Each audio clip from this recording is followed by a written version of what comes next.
Jo no em prenc el sol perquè no em prenc. A mi m'agrada prendre el sol, però amb moderació. Sí, sí que m'agrada, des de sempre, des de ben petita. Jo vaig poc a la platja.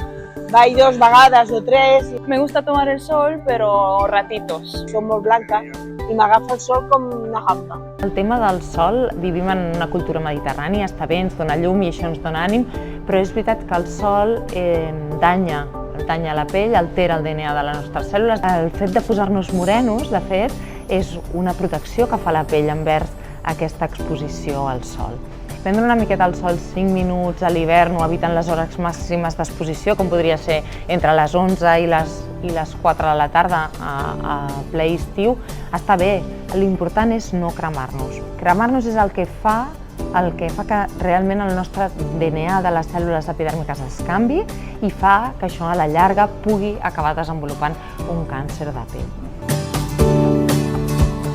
Em poso la boina i les ulleres. I així vaig protegit. Ulleres sí, que les tinc, però m'acosta. A vegades no me'n recordo. Sempre, a l'hivern i a l'estiu. Crema en color, protecció 50.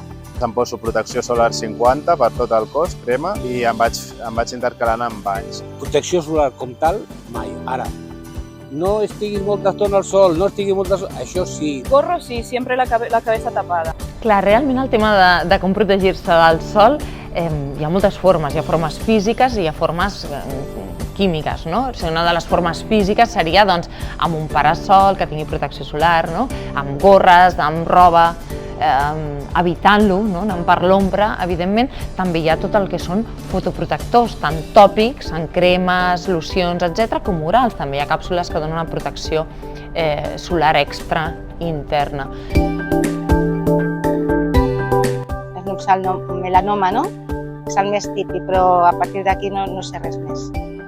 Sé que només hi ha el càncer de pell així general, però no especifica si hi ha subgrups. Em van sortir melanomes. La meva dona el té. Melanoma tots dos. El que passa és que ella ja l'està superant. Jo ja el tinc superat. Te puede salir como de una marca en sí o puede ser de la piel en general, por lo que tengo entendido. Realment el melanoma, per sort, no és el càncer de pell que més freqüentment veiem.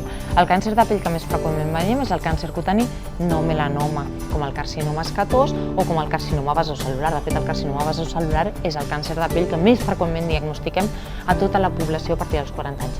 Per bona que té, la pròpia persona el veu, nota que li ha sortit allà un gra, que sagna, que no es cura, i llavors això, a part, té molt bon pronòstic quan es tracta i es diagnostica a temps perquè es treu, supera, es fan tractaments tòpics a vegades i aconsegueixes eliminar-lo del tot. Són tumors que normalment estan localitzats i no se'n van, no fan metàstasis, no van als ganglis. El melanoma a dia d'avui també hi ha dos tipus, hi ha els tipus que són més adquirits per cremades solars a la infància i la pubertat i després hi ha uns tipus que són molt familiars o més genètics, però que a dia d'avui també està molt controlat i que és important diagnosticar a temps. Estàs a la platja, a la piscina, encara que estigui núvol, jo me poso al carrer. Perquè encara que sigui el sol, no surti el sol sempre està, sempre.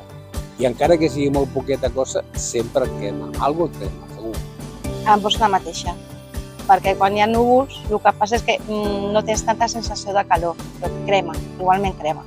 Cuando está nublado, según tengo entendido, es que llega menos de la potencia del sol. Clar, els dies que està núvol es dona aquesta paradoxa que no ens adonem perquè no fa tanta calor, ens sembla que el sol no ens dona tal, però els rajos solars, la majoria d'ells, traspassen igualment els ultraviolats. Per tant, hem d'anar amb cura igual i ens hem de protegir. De fet, moltes vegades els hi diem als pacients, inclús a la meva família, els dic, us heu de protegir igual o més perquè és quan no us n'adoneu i probablement us cremareu, no? Que la pell tingui memòria vol dir que aquells anys que un no s'ha protegit del sol pot tenir conseqüències a llarg termini com podria ser un càncer de pell o... Pot ser, no ho sé. No sabia dir-te exactament el que és això. La pell té memòria igual que la història. La història té memòria. Si no aprenem d'aquesta història, malament anem. Al final la pell té memòria i s'anirà acumulant a la pell, vol dir que va danyant el DNA, la pell té capacitat regeneradora, ho anirà reparant, però pot ser que en una de cada X persones al cap de 20 o 30 anys acabi desenvolupant algun tumor a la pell, sobretot en zones on ens ha donat el sol. que a vegades són zones com la cara, les orelles, l'escot, no té per què ser just només quan anem a la platja, pot ser cada dia anar caminant pel carrer. A part, el sol també té un component de fotoenvelliment, que és el component que més veiem al dia a dia a les nostres pells. I si us fixeu, les zones exposades, com dèiem, com la cara, el dors de les mans, són les zones on més taques hi surten, que més s'arruguen, s'engruixeix la pell. Es dona la paradoxa que a la cultura occidental està molt de moda posar-se morè, però després resulta que ens gastem un dineral per intentar contrarrestar això amb làser, amb despigmentants, amb temes estètics. Vaig anar una vegada perquè em vaig sortir, però era joveneta, tindria 15 anys o 14. Soc una persona que m'agrada anar sempre al metge i vaig sempre un cop l'any, ja que també soc una persona que tinc pigues i sempre m'agrada controlar-les.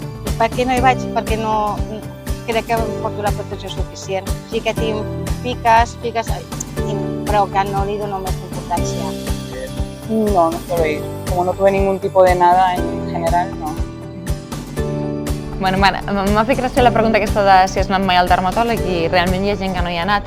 Certament no és imprescindible anar al dermatòleg ni cal que hi anem tots i totes.